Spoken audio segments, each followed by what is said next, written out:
Salam əziz Koçstar izləyiciləri.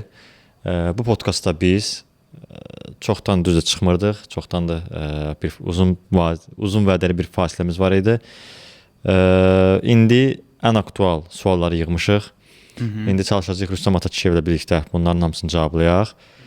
Düşünürəm ki, sizin üçün də maraqlı bir podkast olacaq.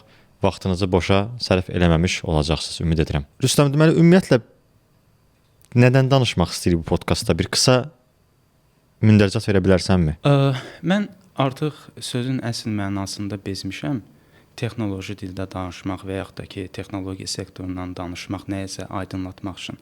Əslində bunlar texnologiyadan, softverdən daha çox sırf iqtisadi amillərə bağlı olan bir şeydir. AI hype olsun, AI-ın real gördüyü iş olsun, krizislər olsun, AI köpüyü olsun.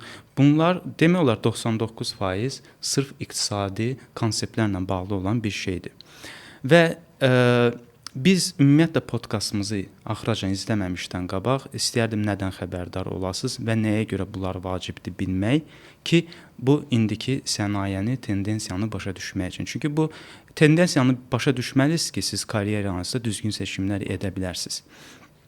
Bu gün danışacağıq əsas tarixi amildən. Dotcom krizisi nədir, necə baş verdi, süni intellektlə necə əlaqəlidir, Jevons paradoksu sırf iqtisadi bir paradoksdur və bunları biz başa düşəndən sonra çox rahatca artıq məna və bir proqnoz verə bilərik ki, əslində nə düzdür, nə səhvdir.